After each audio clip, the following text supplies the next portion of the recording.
오늘 함께 나눌 하나님의 말씀 다니엘서 1장 1절에서부터 2절입니다. 다 같이 한 목소리로 보겠습니다. 시작. 유다왕 여호와김이 위에 있은 지 3년에 바벨론 왕 느부갓네살이 예루살렘에 이르러 그것을 에워쌌더니 주께서 유다왕 여호와김과 하나님의 전 기구 얼마를 그의 손에 붙이심에 그가 그것을 가지고 신할 땅 자기의 신의 묘에 이르러 그 신의 보고에 두었더라. 아멘. 아멘. 이스라엘은 남북으로 우리나라와 같이 남북으로 갈라집니다. 솔로몬 왕 이후에 남북으로 갈라져갖고 북은 뭐죠? 북쪽은 이북은 이스라엘, 그 다음에 이남은 유다, 이렇게 갈라집니다. 이스라엘과 유다로 갈라지죠. 그 후에 유다는 바벨론에 의해서 멸망을 당합니다. 바벨론에 의해서 멸망을 당할 때 유다 사람들 많은 수가 바벨론의 포로로 끌려갑니다. 그 포로들 중에 다니엘과 이 세 친구도 그때 포로로 끌려간 사람들입니다. 그러나 특별히 다니엘과 이 세 친구, 이 소년들은 포로로 끌려갔음에도 불구하고 이방 땅에서 신앙을 잘 지킨 인물로 다니엘서가 기록하고 있습니다. 그들은 그렇게 신앙을 잘 지킴으로 인해서 하나님께 놀라운 복을 받고 특별히 또 어려운 여건 속에서도 오히려 귀하게 신앙의 본보기로 쓰임을 받았던 것, 그것들을 기록해 놓은 게 다니엘서입니다. 그래서 오늘도 이 다니엘서를 초반부를 읽으면서 심한 도전을 받게 되어 있어요. 특별히 전주에 다니엘서의 다니엘과 세 친구들에 대한 말씀을 같이 나눴습니다만은 내친 김에 다니엘서를 처음부터 쭉 한 번 더 살펴볼 요량으로 오늘 1장 1절에서부터 2절 그리고 전주에 했었던 3절에서부터 16절을 뛰어넘고 그 다음으로 해서 계속해서 한번 다니엘서를 어느 정도 살펴보기를 바랍니다. 이 다니엘서를 살펴봐야 되기 때문에 이제 전체적인 윤곽을 갖다가 우리가 알고 있어야 돼요. 다니엘서는 몇 장으로 되어 있어요? 전체가 12장으로 되어 있습니다. 다니엘서는 전체가 12장으로 되어 있어요. 그런데 다니엘서의 특징은 뭐냐면은 전반부와 후반부가 나눠져 있다는 특징이 있어요. 그래서 전반부는 12장을 반응하는 뭐죠? 전반부 6장, 1장에서부터 6장까지 그게 전반부예요. 그 다음에 7장에서부터 12장까지 이게 후반부, 이렇게 둘로 나눠져 있어요. 전반부와 후반부는 내용도 다르고 문체와 그리고 또 이 풀어나가는 스타일들이 전혀 달라요. 그래서 다른 책 같아요, 사실은. 그런데 사실 다니엘서는 맞습니다. 그런데 내용이 뭐가 이렇게 크게 다르냐? 전반부 오늘서부터 살펴볼 1장에서부터 6장까지는 뭐냐면은 이미 일어난 일, 다니엘이 이미 경험한 일, 일어난 일을 그러니까 과거의 일에 대해서 설명하고 있어요. 그렇기 때문에 이해하기가 쉬워요. 이미 다니엘이나 다니엘의 세 친구나 그 당시에 있었던 사람들은 다 경험한 거예요. 경험한 걸 갖다가 일기 쓰듯이 써놨으니까 쉽지 않아요. 그거는 자기가 다 눈으로 본 거를 묘사하는 거니까 그렇게 어렵지 않아요. 그래서 이해하기가 쉬워요. 또 은혜로워요. 뭔가 영민이도 전체 얘기했지만 재미있는 것들이 많잖아요. 그죠? 무슨 사자물에다 쳐넣기도 하고 사자 입을 봉하기도 하고 아주 신기한 일들, 풀무불 속에 집어 넣는데 풀무불, 그 뜨거운 풀무불 속에서 막 돌아다녀 사람들이. 재밌잖아요. 이러한 것들로 6장까지가 되어 있어요. 그래서 참 은혜로워요. 뭔가 또 하나님의 사람들이 나와서 도와주는 게 눈으로 보여요. 그걸 다 설명해 놨으니까 얼마나 은혜롭고 또 이해하기가 쉬운 것. 그게 이제 6장까지입니다. 그런데 후반부 7장서부터 12장까지는 지금 기록한 당시에 앞으로 되어진 일이에요. 더 나아가서는 지금도 기대하고 있는 일이 다 이 안에 있어요. 앞으로 되어질 일이기 때문에. 그래서 다니엘이 받은 그 묵시, 이상 뭐 이런 것들이 나옵니다. 때문에 다니엘이 그걸 갖다가 하나님의 영의 이 영역을 받아서 쓰긴 썼는데 자기도 몰라요, 사실은. 그러니까 자기도 모르면서 썼는데 남이 알아듣겠어요? 잘 몰라요. 그래서 이해하기가 상당히 어렵습니다. 그리고 난해야 합니다. 그것이 7장서부터 12장이에요. 자, 그러면 1장에서는 무슨 내용이 나오냐? 1장에서는 앞서 살펴봤다시피 다니엘과 세 친구, 포로로 끌려간 얘기 나오죠. 다니엘과 세 친구. 그래서 여기에서 그들은 이제 왕이 주는 산의 진미를 갖다가 그리고 포도주를 마시지 않았다. 전주에 이제 얘기했죠. 거절했어요. 채식만. 그러면서도 뭘 갖고 있었죠? 대안을. 그또 한정하여서 뭐 예를 들어서 열흘간만 채식을 한번 보십시오. 그럼 한번 보세요. 그래서 우리가 틀렸으면은 이 황관장이 알아서 하시고 우리가 맞았으면은 우리 주장대로 좀 해주세요. 뭐 이러한 서로 그 협상 테이블을 갖는 그런 내용들이 있죠. 그게 1장이에요. 산의 진미와 좋은 음식과 포도주 마시지 않고 그리고 채소와 물만 먹어요. 그럼에도 불구하고 어떻게 됐죠? 그들은 동료들에 비해서 훨씬 건강하고 아주 얼굴 보기도 좋았다. 이런 기록이 있습니다. 그 기록이 그렇게 기록한 이유는 뭘까요? 1장에서는 주장하고자 하는 것이 무엇입니까? 하나님께서 지켜주시고 하나님께서 복을 주셨기 때문에 가능하다 이 얘기입니다. 그렇죠? 거기서 주장되는 건 뭐냐면 하나님께서 힘주시고 하나님께서 함께 하시면은 물과 채소만 먹더라도 훨씬 더 나아질 수 있다. 왜? 하나님이 뒷감당을 해주시기 때문이다. 이런 내용으로 1장이 되어 있습니다. 2장, 이제 다음 주에 살펴볼 거죠. 2장에서 뭐냐면 다니엘이 바벨론 왕 느부갓네살의 꿈을 해석하는 장면이 나옵니다. 꿈하면 요셉이 꿈 해석해갖고서 총리 됐듯이 꿈을 해석하는 장면이 또 나와요. 그래서 느부갓네살의 노염을 사서 죽게 되었던 많은 사람들이 다니엘 덕분에 다 살게 되는 그러한 역사를 갖다가 2장에서 살펴볼 수가 있습니다. 3장에서는요. 다니엘의 세 친구 메드락, 사드락, 메사, 아벳느고 세 친구가 느부갓네살이 뭐라 그러냐면 금신상에 절해. 이게 절하는 것이 여기에 바벨론에 살면 다 절해야 돼. 근데 금신상에다가 절하지 않겠다고 해요. 그래서 어떻게 됩니까?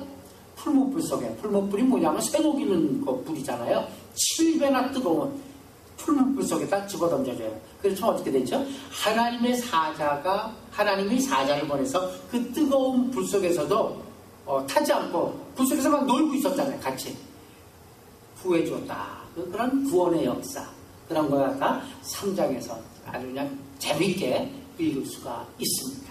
4장에서는요. 다니엘이 느부갓네살 왕의 꿈을 두 번째로 해석해주는 부분이 나옵니다. 그래서 똑같은 내용이죠. 2장이나. 그리고 5장에서는 벨사살이라는 왕이 등장합니다.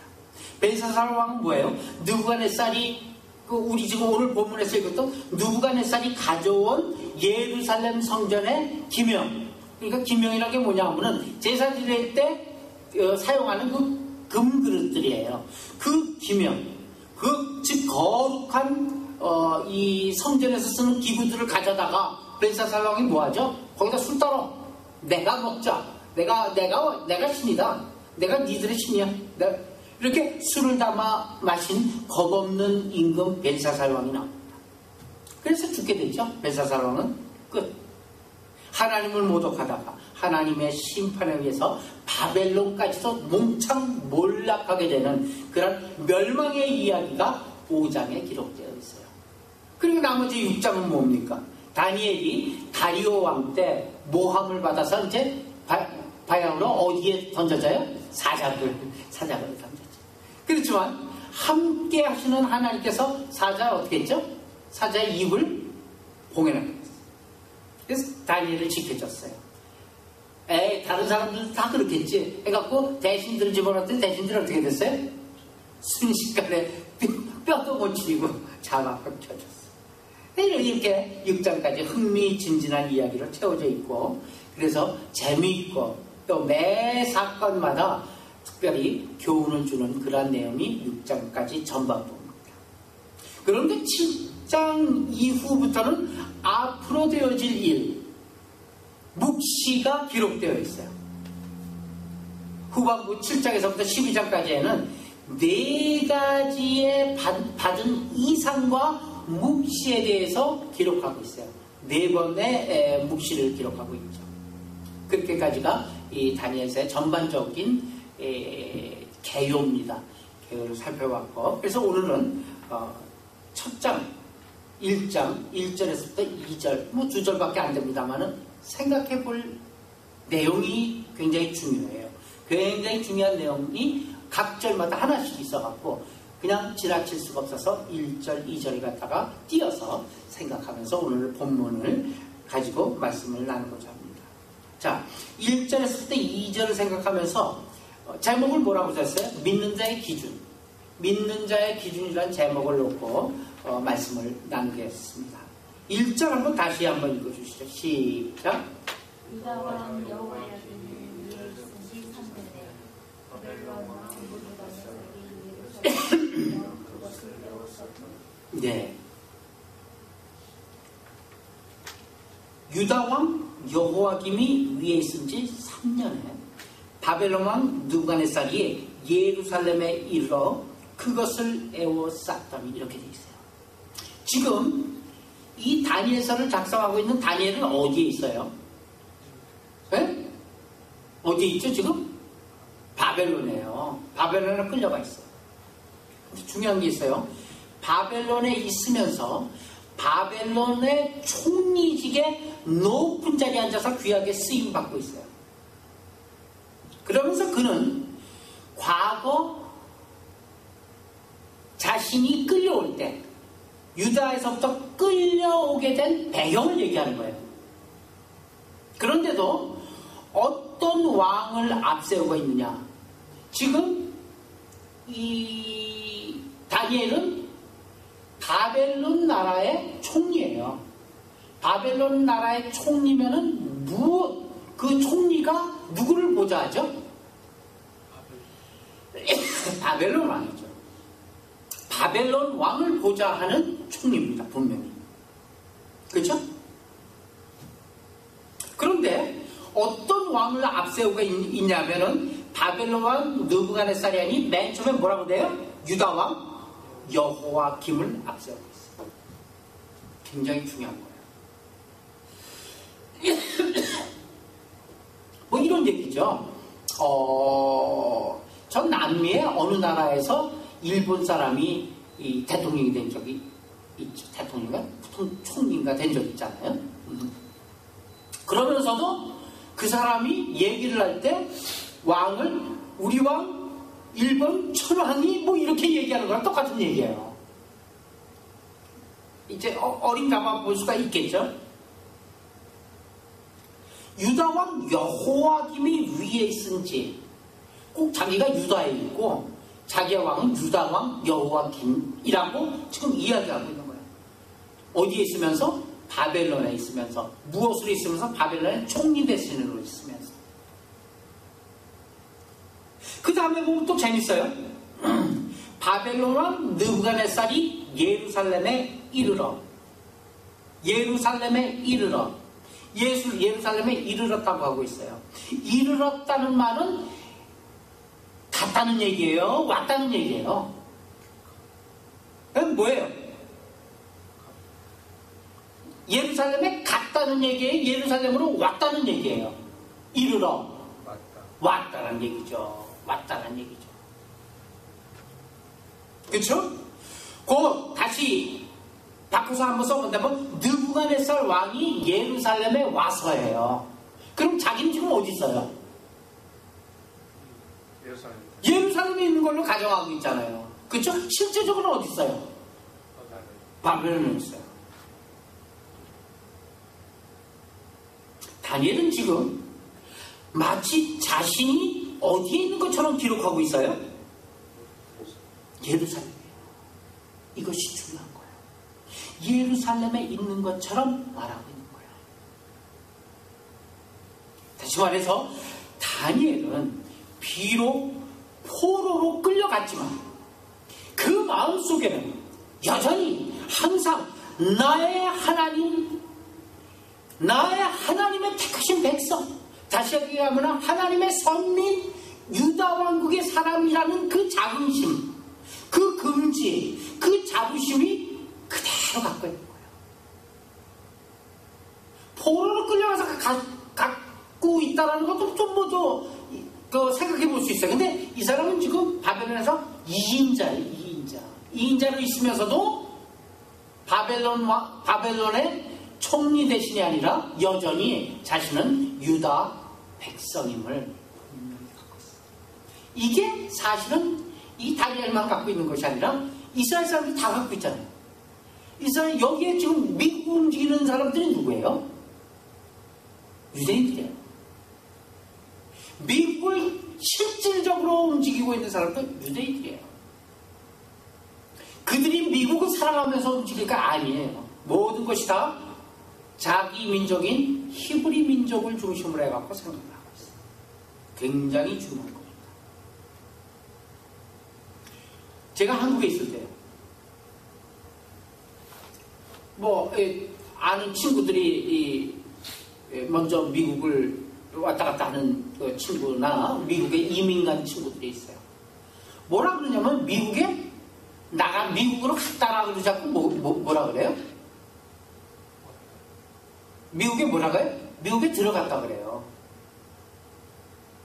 미국에 걔 어디 있어? 미국에 들어갔어. 한국에 그 다음에는 뭐라 그래? 한국에 나왔어. 그렇죠? 우리도 그런 동사를 사용했어요. 미국에 들어갔더니 한국에 나왔더니 이렇게 얘기해요. 그 사람은 지금 어디에 있는 거예요? 본이 미국에 있잖아요. 굉장히 중요한 겁니다. 심지어 바벨론의 총리로 있었던 다니엘은 총리로 있었을 망정 자기의 모든 지금 쓰는 글에서의 자기의 위치는 어디예요? 미국으로 들어간 게 아니라 미국으로 나간 겁니다. 그렇죠? 우리는 한국으로 나오는 것이 아니라 한국으로 들어와 보니 어디예요? 우리는 절대로 아메리칸이 아니에요. 그렇죠? 코리안 아메리칸이에요. 중요한 거예요. 그게 우리들의 아이덴티티예요. 그런 걸 잊지 않는 다니엘을 우리는 기억해 볼 수가 있습니다. 여기서 굉장히 귀중한 가르침을 하나 갖게 되는데 뭐냐면은 예수 그리스도 밖에 있을 때 우리가 인정을 하던 인정을 하지 않던 누구의 노예? 사단의 노예였다는 사실 맞죠? 예수 밖에 있을 때 우리는 본인이 원치 않더라도 본인은 인정하지 않더라도 사단의 노예였어요. 세상의 속성이 다 사단의 노예예요. 그래서 사단이 이끄는 대로 죄를 지으면서 사단이 고삐 끄는 대로 끌려가고 끌려나오고 그랬댔어요. 그러나 이제는 달라졌어요. 우리는 하나님의 나라 자녀가 되었고 하나님의 나라 백성입니다. 예수 그리스도께서 핏값으로 우리를 사주셨습니다. 우리를 예수 그리스도의 소유로 삼아 주셨습니다. 주인이 바뀌었습니다. 우리의 주인이 누굽니까? 예수 그리스도께서 우리의 주인이십니다. 우린 더 이상 사단의 노예가 아닙니다. 사단의 노예가 될 수 없습니다. 세상에 속한 세상 기준을 따르는 사람이 아닌 것입니다. 주인이 바뀌면 어떻게 돼야 돼요? 주인이 바뀌면 집도요. 주인이 바뀌면 제일 먼저 하는 게 뭔지 알아요? 집을 사갖고 들어갔어요. 제일 먼저 뭐 해야 돼요? 도배하죠.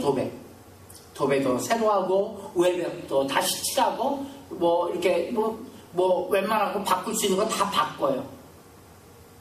집을 사면 그렇게 되잖아요. 자동차를 중고로 사더라도 마찬가지죠. 웬만한 거 이렇게 있던 것 같다 많이 바꾸죠. 마찬가지예요. 우리의 삶도 주인이 바뀌면 어떻게 돼요? 달라져요. 바뀌어져야죠. 말로는 예수 그리스도의 종이라고 고백을 합니다. 고백하기 쉽습니다. 그러나 옛 주인인 사단의 지배를 따라 사는 사람들이 얼마나 많이 있는지요. 우리의 신분이 어떠한지 우리는 착각하면 안 됩니다. 제대로 알고 제대로 살아야 되겠죠. 마치 다니엘이 나라가 망하고 포로로 끌려간 처지였지만 여전히 나는 하나님의 자녀예요. 여전히 택한 백성이다. 여전히 나는 어디에 있는가? 비록 바벨론에 포로로 가 있지만 나는 지금 어디 있는가? 유다에 있다 이 얘기예요.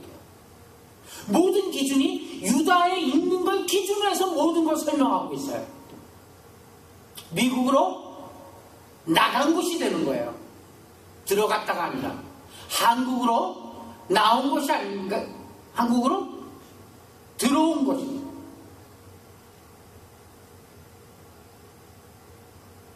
그 자부심, 그 긍지, 그 위치, 그 정체성, 이것을 잃지 않고 살아야만 되는 것이죠. 그것을 지금 다니엘을 통해서 우리는 깨닫고 있습니다. 물론 사실 지금 상태가 어렵고 힘들게 되면은 과거를 돌아보게 돼요. 그리고 과거를 아쉬워하게도 돼요. 후회하고 안타까워하기가 손쉽습니다. 그게 더 쉬워요. 그렇게 하기가. 그러나 현 상태가 넉넉하여서 별반 어려움이 없고 아쉬움이 없게 되었을 때 쉽게 그 어려웠던 과거를 잊게 되거나 애써 잊으려고 하는 것이 일반적인 정서입니다. 그러나 다니엘의 경우는 현재 입장이나 현재 위치가 뭐예요? 옛날보다 어때요? 훨씬 좋지요. 옛날엔 그냥 유다의 어느 귀족의 자녀예요. 그거예요. 그런데 어떻게 해요? 지금은 현재 입장은 바벨론의 총리예요. 세상적인 차원에서는 뭐예요? 크게 출세한 경우예요. 엄청 출세한 거죠. 그것도 그때 당시에 최강국 바벨론의 총리 대신에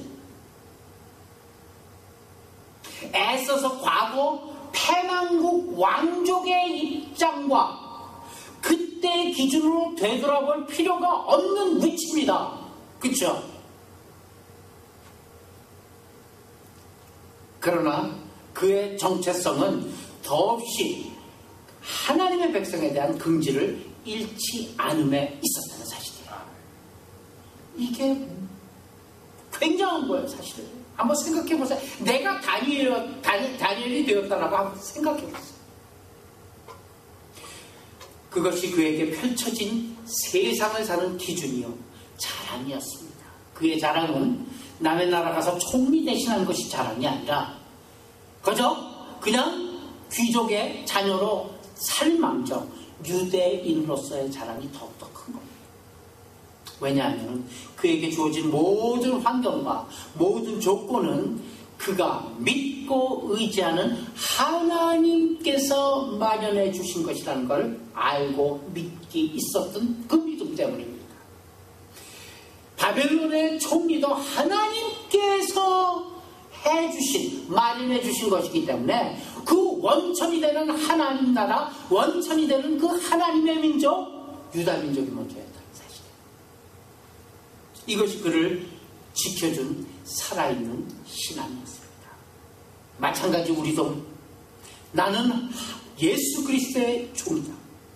이제는 예수 그리스도의 말씀이 기준이요, 이를 따라 순종하면서 살아야 한다는 그 긍지, 그 자부심, 그 사명감, 그것을 잊어서는 결코 안 될 것입니다. 세상을 보는 시각도, 세상을 보는 기준도 달라져 있어야만 된다는 사실입니다.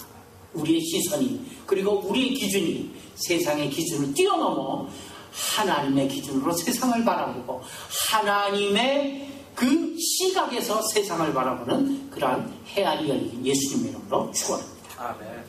2절 한번 살펴보시죠. 시작. 주께서 유다왕 여호와김과 하나님의 전 기구 얼마를 그의 손에 붙이시매 그가 그것을 가지고 신할 땅 자기 신의 묘에 이르러 그 신의 보고에 두었더라. 2절 맨 처음에 뭐부터 시작해? 2절이? 주께서예요. 주께서. 인간적인 견지에서 보면은 바벨론 왕 느부갓네살이 자기의 힘과 자기의 능력으로 예루살렘으로 쳐들어와서 예루살렘을 포위하고 하나님의 이 지구도 탈취해 간 것 같지만 실제로는 누가 그렇게 한 것이에요? 하나님. 주께서 하신 것이라는 얘기예요. 모든 역사를 주관하시는 분은 하나님이십니다. 주께서 유다왕 여호와김과 하나님 전해기구 얼마를 이렇게 기록한 것을 우리는 주목하기를 바랍니다. 다니엘의 주되시는 하나님이십니다. 모든 주권은 다 하나님의 손에 있습니다. 모든 사건과 모든 환경과 모든 조건들은 다 하나님께서 그렇게 하신 것입니다. 사실 느부갓네살 왕도 하나님의 도구로 사용되었을 뿐이라는 사실입니다. 여호와김 사악한 왕이었죠. 여호와김이 얼마나 사악한지를 한번 살펴볼까요? 예레미야서 36장 23절 시작. 여우디가 3편 4편을 낭독하면 왕이 소도로 그것을 연하여 베어 화롯불에 던져서 온 두루마기를 태웠더라. 예레미야가 쓴 두루마기를, 이게 무슨 얘기죠? 이게 뭐죠? 성경이죠? 성경을 갈로 다 싹싹 다 잘라갖고 화롯불에 집어 던져서 다 태워버렸던 왕이 누구예요? 여호와김이에요. 하나님의 심판을 받을 수밖에 없어요. 면할 수가 없는 왕. 그래서 이스라엘이 느부갓네살 왕에 의해서 멸망을 당하고 만 것입니다. 그리고 이 2절은 연이어서 5장에서 나올, 앞서 잠깐 설명했죠? 벨사살 왕이 하나님의 전 기구에 술감하신 사건을 암시하고 있는 구절이 바로 2절입니다. 그렇죠? 기구 얼마를 그의 손에 붙이시며 그가 그것을 가지고 신할 땅 자기 신의 묘에 이르러 그 신의 보고에 두었더라.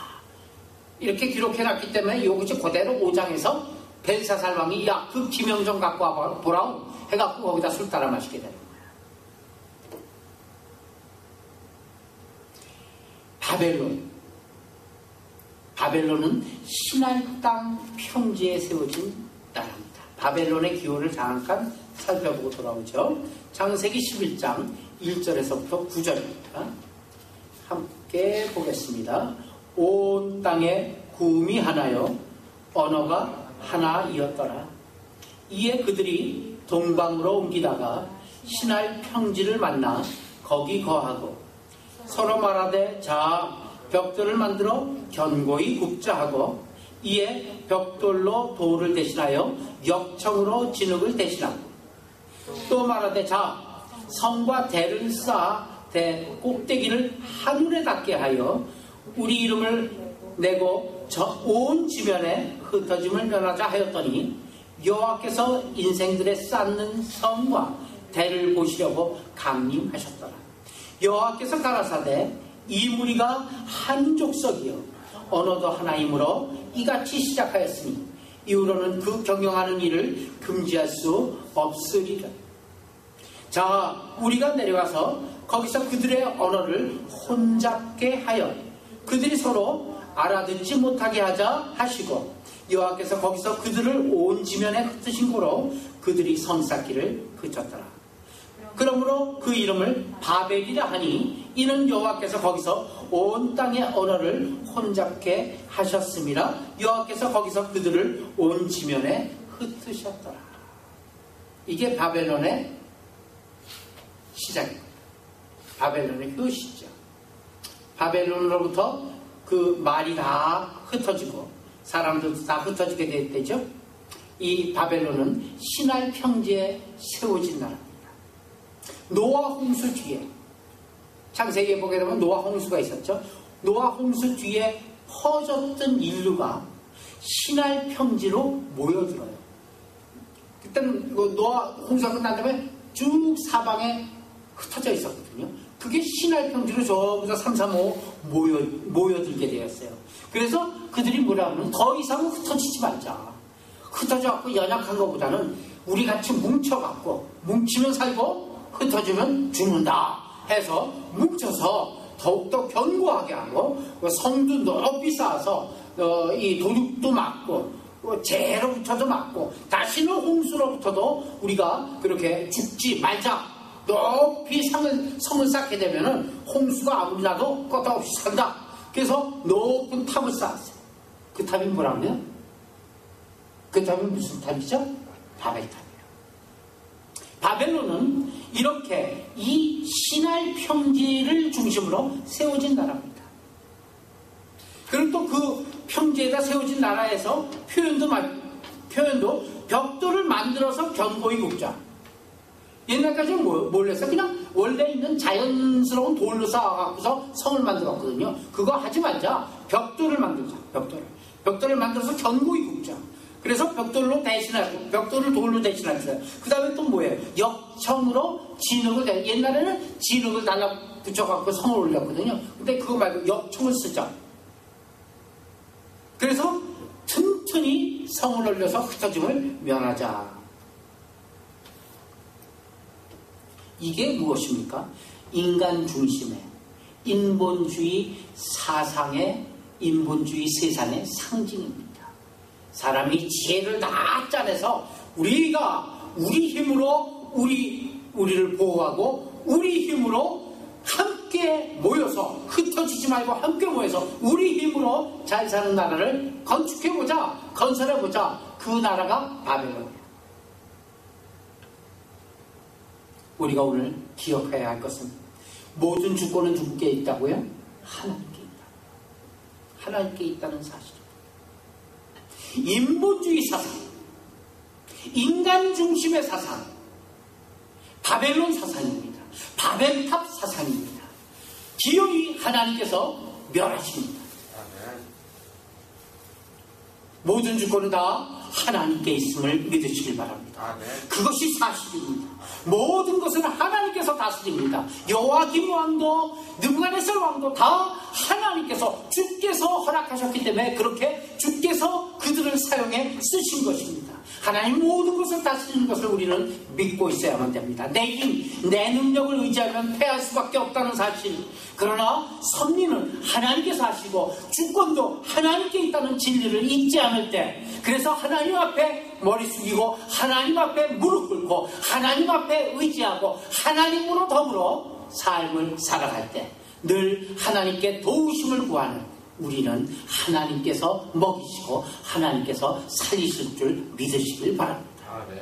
그 하나님을 믿는 사상, 하나님께 충성하는 사상, 하나님만을 의지하는 그러한 이 다니엘과 세 친구와 같은 그런 마음과 그러한 믿음으로 오늘을 살아가는 우리 모두가 되시길 예수님의 이름으로 축원합니다. 기도합시다.